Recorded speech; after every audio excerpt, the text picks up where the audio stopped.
Hello guys, it's time to wrap up the miniseries Scrapnik Island. It's kind of hard to believe that it's like it feels like all the other issues came out yesterday, even though the first one came out in October. So yeah, it's kind of wild that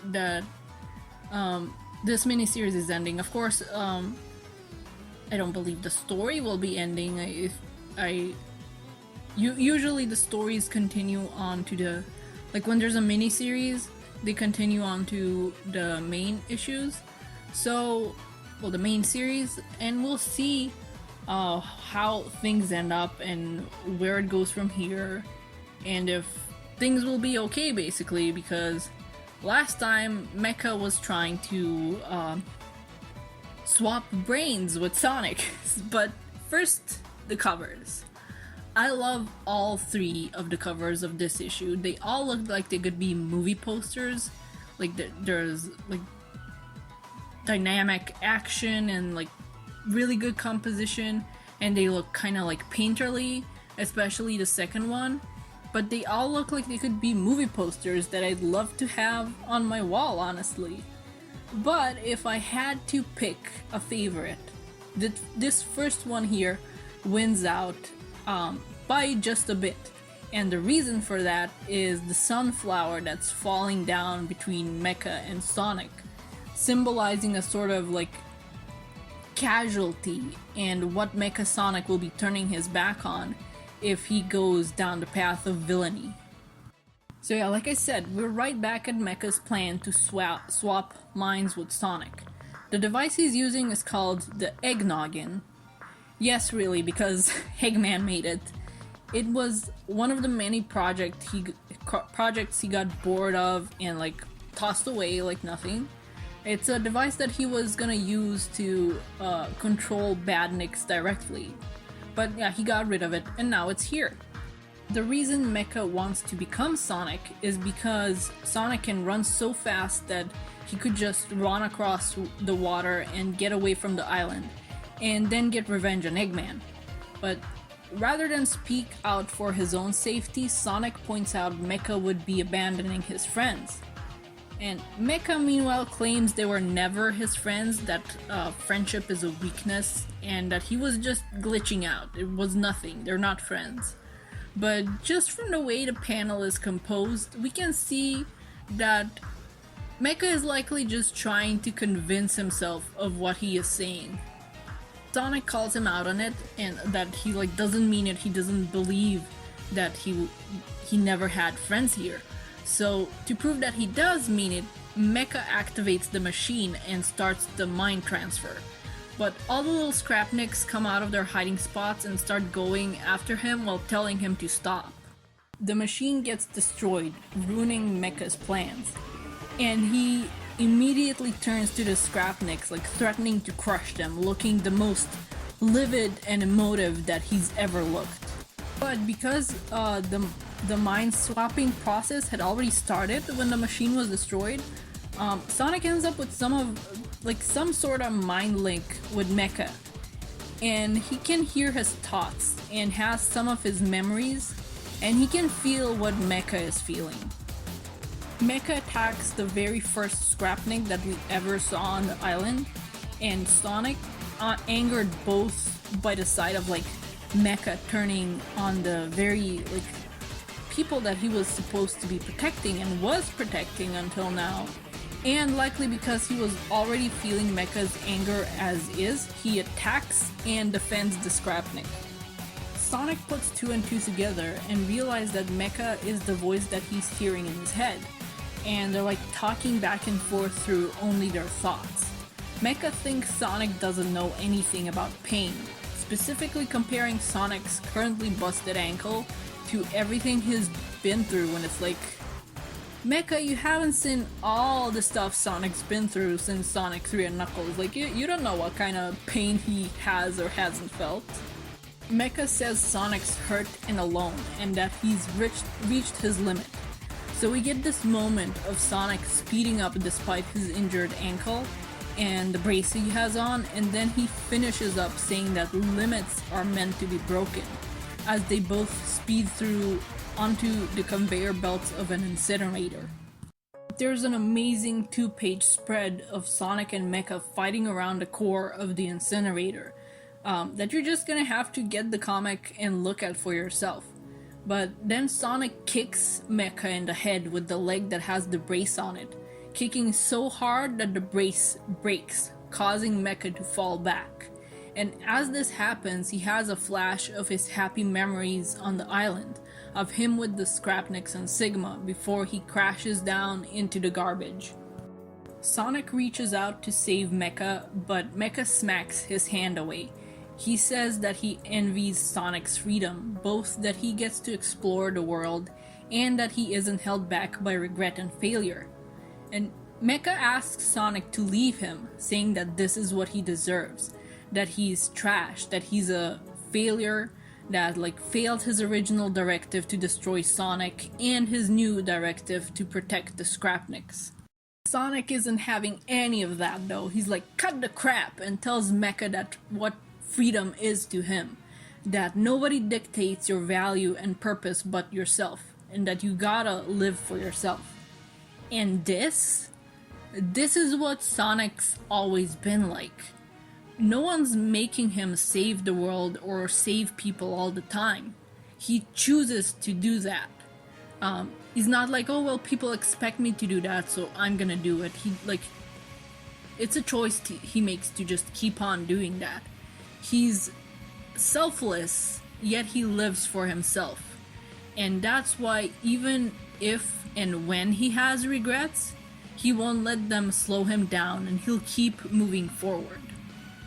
People like Eggman also live for themselves, and Sonic knows they're free to do that.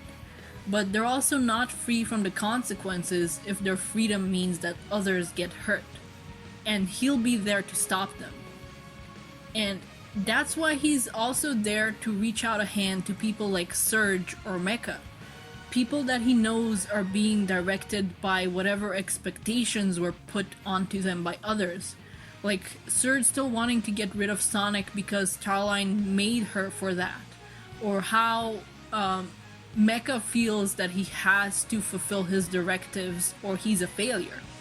And Sonic will always be there to reach out a hand where it's needed. Like, this is a perfect encapsulation of Sonic in what drives him forward to me. Art-wise, the colors of the scene are incredible. The setting of an incinerator is being used perfectly. Mecha is bathed in shadow, and these same colors were used for Sonic when he was feeling and hearing what Mecha had to say for himself. And when he reaches his hand out, he's bathed in all these beautiful warm colors. The same ones later used for Mecha as the shadow gets washed away and he reaches for Sonic's hand. The one nitpicky issue I have that I haven't shown here, because I'm not gonna show the full page, is that the panel where Mecha grabs Sonic's hand breaks up the scene placement set up by all the other panels. Sonic is always on the left and Mecha is always on the right. And this continues on to the next page, but the panel where Mecha takes Sonic's hand has Mecha be on the left while Sonic is on the right. So yeah, I don't know if they flipped the sketch for that and they forgot about it. But yeah, that's just a tiny nitpick in a really, really beautiful scene and comic overall. And even though he grabs Mecha's hand, Sonic has pushed himself too far with his busted leg and can't really move, much to Mecha's surprised frustration, which is pretty funny. But it's alright because help has arrived. And it's not just Tails, it's Sigma and some of the other Scrapniks that help pull Mecha and Sonic out of the incinerator. There's a group hug for Mecha by the Scrapniks and Sigma, who requests Mecha's forgiveness for not being aware of what he was going through internally. And then Sonic cries. Or rather, Mecha cries, but since he can't actually cry, it becomes apparent by Sonic, since they're still linked. What a great moment! I'm really glad that they were allowed to have it. Like, maybe it was a loophole where it was like, well, it's not really Sonic crying, it's Mecha crying. Or maybe they've loosened up on that rule.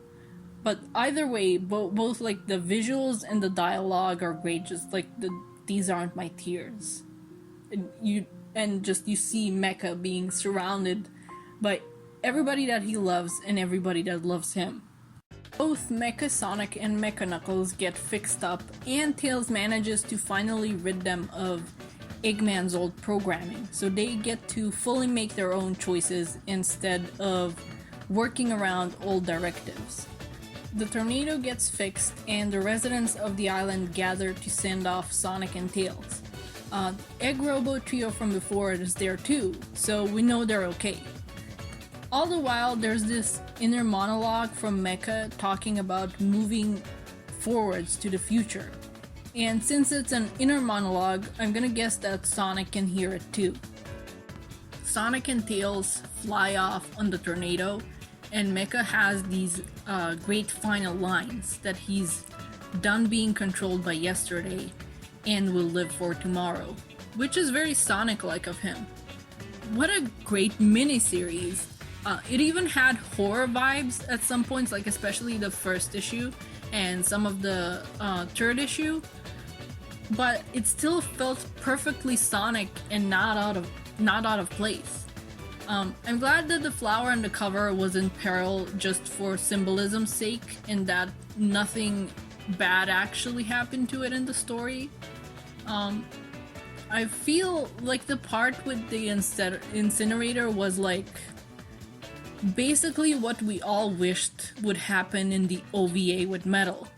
It started out with similar beats, a robot copy of Sonic on his way to melt to death, slapping Sonic's hand away, except it was later accepted and Sonic got to save him.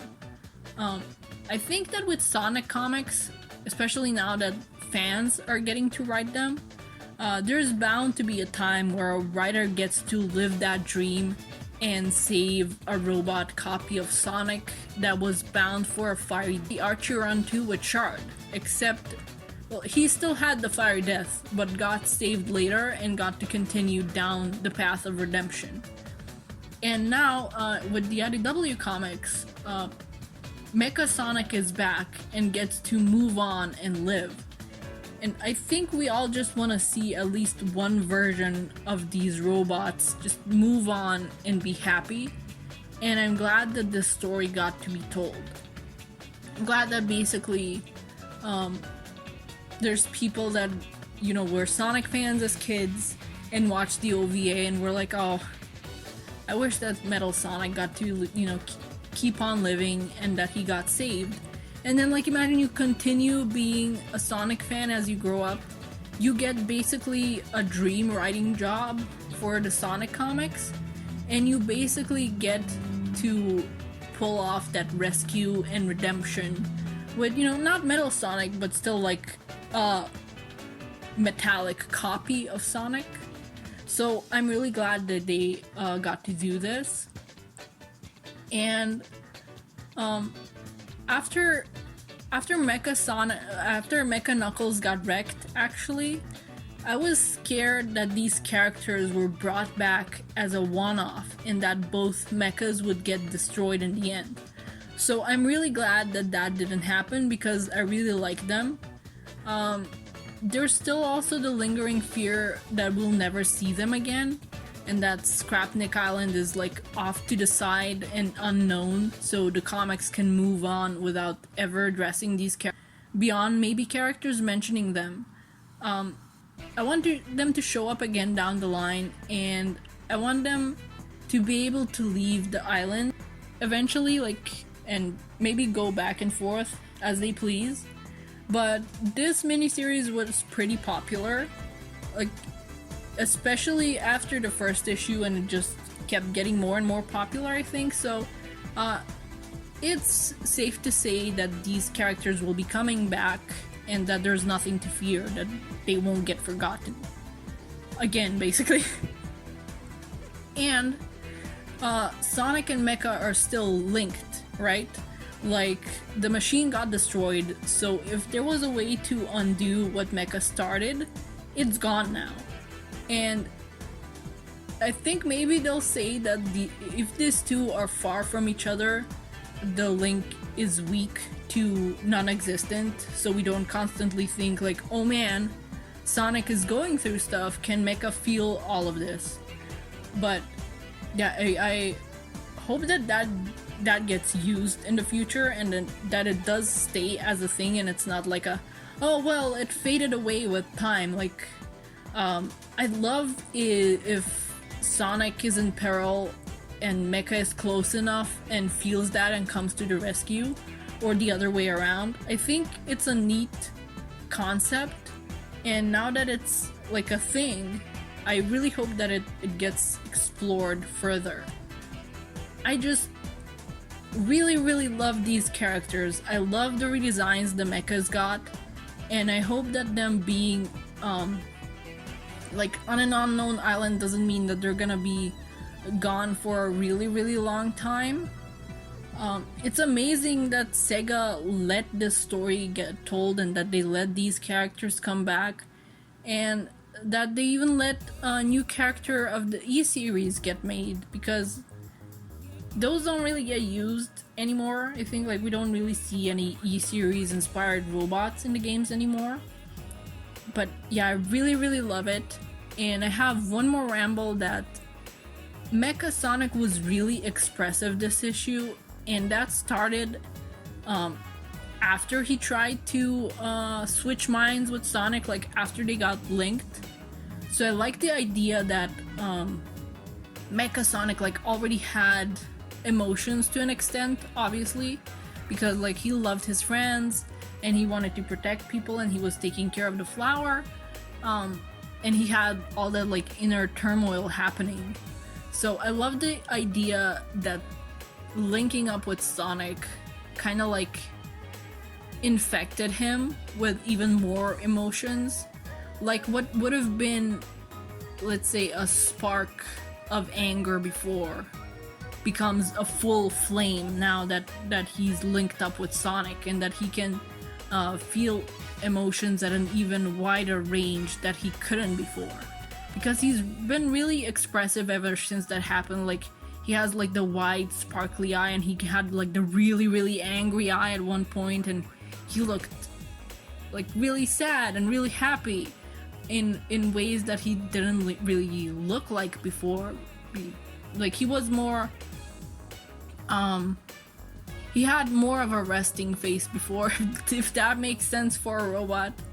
And again, I really love how they managed to show these expressions on him, even though like he's a robot that doesn't have like a brow to raise or an eyelid to like be half lidded or something.